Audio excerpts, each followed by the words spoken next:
자, 112쪽 일과 에너지 여기 정리하고 그리고 뒤로 나가도록 할게요. 일단 일이라는 거에 대해서 우리가 지난 시간에 배웠어. 운동에 대해서 배웠거든요. 운동을 기록하는 것들 등속 운동하고 그리고 또 어떤 거 배웠죠?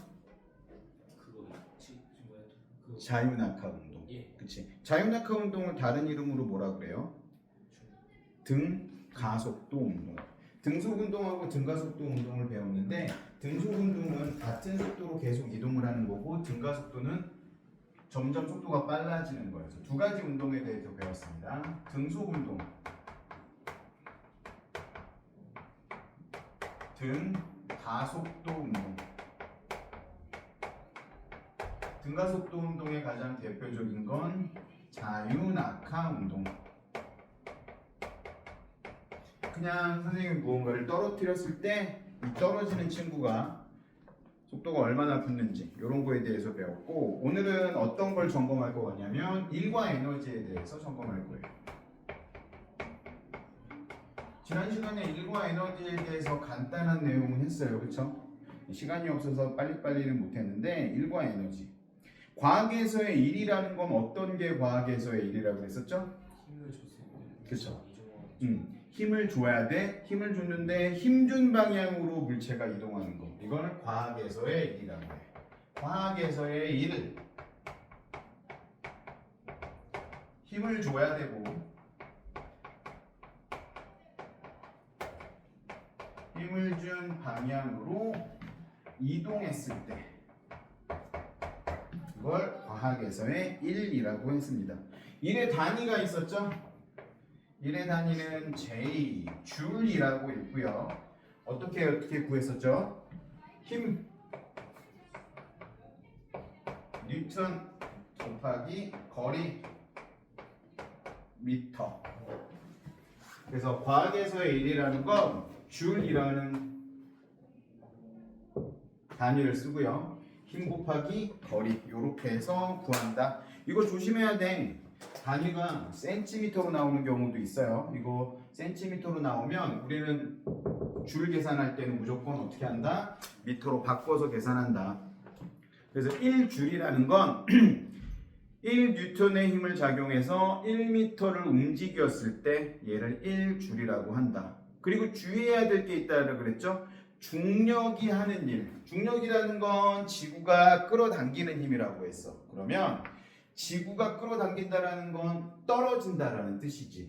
우리가 일상적으로 느낄 수 있는 것들은, 그러니까 무언가가 떨어지는 행동들, 사과가 떨어지는 거, 내가 떨어뜨린 물건이 바닥으로 떨어지는 거, 내가 놓친 물건이 바닥으로 떨어지는 거, 이런 것들을 중력이 한 일이라고 할 수 있고, 거꾸로 중력에 대해서 한 일은 가만히 바닥에 있던 걸 선생님이 이렇게 들어 올렸어. 그러면 중력이 계속 밑으로 잡아 끌고 있는데 내가 들어 올렸기 때문에 요건 중력에 대해서 한 일이다. 그렇게 얘기할 수 있고, 값은 똑같다고 할 수 있겠죠. 그리고 일이 아닌 것들에 대해서 배웠어요. 일의 값이 0인 것. 어떤 것들이 있었냐면 내가 벽을 열심히 밀었어. 벽을 열심히 밀었는데 벽이 움직이지 않아. 내가 힘을 줬는데 움직이지 않으면, 힘은 줬는데 움직이지 않으면 거리가 0이 되니까 아무리 큰 힘을 줘도 0을 곱해주면 0이 되겠죠? 그리고 움직이고 있는데 내가 힘을 줘서 움직인 게 아니야. 그냥 움직이고 있었던 거야. 썰매가 혼자 움직이고 있을 때 이거는 움직이고 있다라고 해도 내가 힘을 준 게 아니면 그 상황에서는 일을 안 한 거라고 했고, 내가 중력에 대해서 가방을 들고 있는데 가방을 위로 들어 올리는 게 아니라 그냥 들고 앞으로 걸어 다녔어. 이것도 일한 거 아니라 그랬죠? 내가 힘을 준 방향으로 이동했을 때 그걸 일이라고 했어요. 그리고 일이라는 건 에너지로 전환할 수 있다라고도 했죠. 그래서 일의 단위, 줄인 것처럼 에너지의 단위도 줄이다 이렇게 표현할 수 있다라고 했어요. 그렇죠? 113쪽까지 다 풀어왔어요. 어제 풀었어요? 한번 113쪽 확인해 봅시다. 자, 중력에 의한 위치 에너지 오늘 할 거예요. 봅시다. 그러면 아까 우리가 중력을 거스르는 게 1이라고 했었는데, 그러면 위에 있는 물건을 밑으로 잡아 끄는 것도 1이겠지. 중력이 하는 일. 그러면 높은 곳에 있는 물체가 가지고 있는 그 위치에 대한 에너지는 어느 정도냐라고 하면 이걸 공식으로 나타낼 수도 있네요. 위치 에너지는 E라고 쓰는데 EP라고 써요. 이거는 기록해 놓으세요. 거기에다가 위치 에너지 밑줄 치시고 EP라고 적어 놓으시고, 이 P는 포텐셜이라고 읽어요. EP. 포텐셜 에너지. 그래서 지금 중학교 때는 우리가 위치 에너지 이렇게 공부를 하지만 고등학교 올라가면 포텐셜 에너지 이렇게 얘기할 거예요. 단위예요? 아니야, 이거 그냥 기호야, 기호. EP. 단위는 줄이지. 에너지니까. 위치 에너지를 부르는 위치 에너지를 부르는 방법. 방법. 포텐셜 에너지. 그냥 포텐셜 에너지라고 읽던지 아니면 위치 에너지라고 읽어도 상관없어요. 자, 위치 에너지는 어떻게 구하냐면 중력에 의해서 당겨질 거잖아. 그치? 그러면 뭐가 중요하냐면 무게가 중요하거든요. 그래서 M, G, H 요렇게 계산을 합니다. 여기서 M, G, H라고 책에 있는 거하고 조금 다르거든요. G 대신에 9.8을 숫자로 쓰기도 해요. 왜냐면 G는 그래비티의 약자고 중력 상수라고 불러. 상수라는 건 숫자라는 뜻이거든요. 그래서 과학자들이 계산을 한 거야. M은 질량이고요. 질량.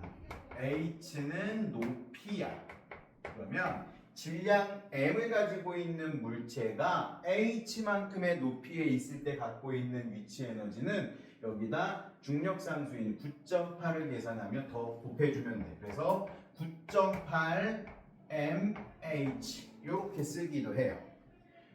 EP는 mgh 이렇게 써도 되고, G 대신에 9.8을 집어넣어서 9.8 mH 이렇게 써도 관계없어요. 9.8 곱하기 질량 곱하기 높이인데 9.8 곱하기 질량 나와 있는 거 있죠? 거기다 밑줄 치고 9.8 곱하기 질량 여기다 밑줄 치고 무게라고 적어주세요. 이게 무게야, 무게. 우리가 이야기하는 무게. 그러면 한번 생각해 봅시다. 예를 들어서 어떤 공이 바닥에 떨어져 있는데 얘가 2kg이라고 해볼게요. 그러면 얘가 가지고 있는 위치 에너지는 몇이겠어? 바닥에 있어. 0이지, 0. 왜냐면 H가 0이잖아. 근데 얘가 예를 들어서 2m 높이에 있다라고 가정을 하고 9.8 성가시니까 그냥 10이라고 계산하자. 이제부터 10이야. 9.8 대신에 10이라고 하면 얘는 몇이라고 볼 수 있겠어요? 40. mgh라니까 9.8 곱하기 질량 2 곱하기 높이 2 그러면 40이지. 그쵸? 이렇게 계산하는 거예요, 실제로. 자, 그러면 중력에 의한 위치 에너지의 전환이라고 나와 있는데 어떤 식이냐면 이렇게 하는 거야. 자를 연결하고요. 집게로 원통을 잡고 있어. 그리고서 위에서 줄을 하나씩 떨어뜨리는 거야. 쿵, 쿵, 쿵 하면 나무가 밑으로 떨어지겠죠? 이걸 가지고 우리가 뭐 하는 거야? 이 물건이 위치 에너지가 얘를 밑으로 내리는 일을 했다 이렇게 생각하는 거지. 망치질 한번 생각해봐. 나무에다가 못을 대고 내가 빵, 빵, 빵 내려치면 내가 힘을 줘서 내려칠 수도 있지만 더 쉽게 하려면 그냥 위에다 얹어놓고 꺾기만 해도 망치가 무거우니까 퉁 하고 내려칠 거거든. 그러면 위치 에너지만으로도 이 못을 밑으로 박아 넣을 수 있게 된다라는 거지. 위치 에너지를 이용해서 일을 하는 거죠. 그러니까 뭐야? 위치 에너지를 일로 전환할 수 있다. 그 얘기를 하고 있는 거죠. 자, 두 번째 할 건 뭐냐면 운동 에너지예요. 오케이, 알았어. 그러면 높이 있는 애는 에너지를 가지고 있는 거네 라고 생각할 수 있겠죠. 그럼 움직이고 있는 친구, 이거는 위치 에너지였고요. 이런 친구 말고 움직이는 친구들이 있어. 운동하고 있는 친구들도 에너지를 가지고 있을 건데 운동 에너지라고 하고요. 얘는 EK라고 씁니다. 운동 에너지에 밑줄 치시고 EK라고 써주세요. EK의 K는 키네틱이란 뜻이야. 키네틱, 운동이라는 뜻이죠.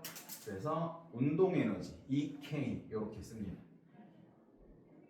그리고 운동 에너지는 어떻게 계산하냐면 운동하고 있다라는 건 질량도 중요하지만 속도도 중요하거든요. 그래서 과학자들이 계산을 했더니 이런 식이 나왔대. 2분의 1을 m v 제곱. 여기서 m은 뭐겠어요? 질량. 똑같이 질량이야. 그리고 v는 속력이야. 속도. 이렇게 써줄 수 있겠죠. 그래서 속력이라고 쓰자. 교재에도 속력이라고 나와 있을 거예요.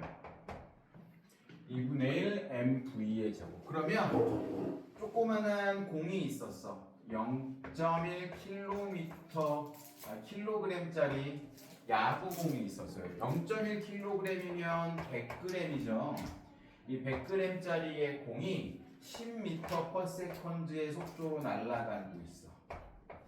그러면 이 공이 가지고 있는, 이 야구공이 가지고 있는 운동 에너지를 구하세요 하면 이 공식에 넣어서 그대로 구해주면 돼요. EK는 2분의 1 곱하기 0.1 곱하기 10의 제곱이니까 100이 되겠네요. 그러면 몇이 되겠어요? 5줄. 이렇게 구할 수 있겠네요. 나 암산을 해버렸어. 좀 잘하는데. 암산하는 거 되게 싫어하거든. 문제 풀 때 중학교 때까지는 수학할 때, 특히 이제 과학 이론 문제나 수학 풀 때 암산으로 해도 풀리는 경우가 되게 많거든. 근데 되도록이면 암산하지 마시고 써서 푸세요. 수학이나 과학은 손으로 푸는 문제야. 물론 머리를 써야 되겠지만 손으로 자꾸 푸는 버릇을 들여야 틀리지 않게 풀 수 있어요. 야, 그러면 운동 에너지도 일로 전환할 수 있겠네. 왜냐면 위치 에너지가 일을 할 수 있었던 것처럼 운동 에너지 어떻게 일어나는지 봤더니 이런 나무 토막이 있었는데 수레를 굴렸어. 수레를 굴려갖고 멈춰있던 나무 토막을 툭 쳤더니 나무 토막이 밀려났네. 그러면 이 나무 토막이 밀려난 만큼 뭘 했다고 할 수 있어? 일을 했다라고 할 수 있는 거지. 운동 에너지는 그렇게 구하는 거죠. 그러면 수레의 질량이 2배가 되면 운동 에너지도 2배가 되고 수레의 질량이 3배가 되면 운동 에너지도 3배가 될 거야. 왜냐면 운동 에너지라는 건 질량과 비례하니까. 맞죠? 그리고 속력하고는 어때요? 속력의 제곱하고 비례하겠죠? V의 제곱이니까. 그렇죠? 그래서 질량에 비례하고 속력의 제곱에 비례한다. 이렇게 알 수 있겠네요. 그러면 115쪽에 있는 문제를 한번 풀어보고 같이 또 이야기를 해보도록 합시다.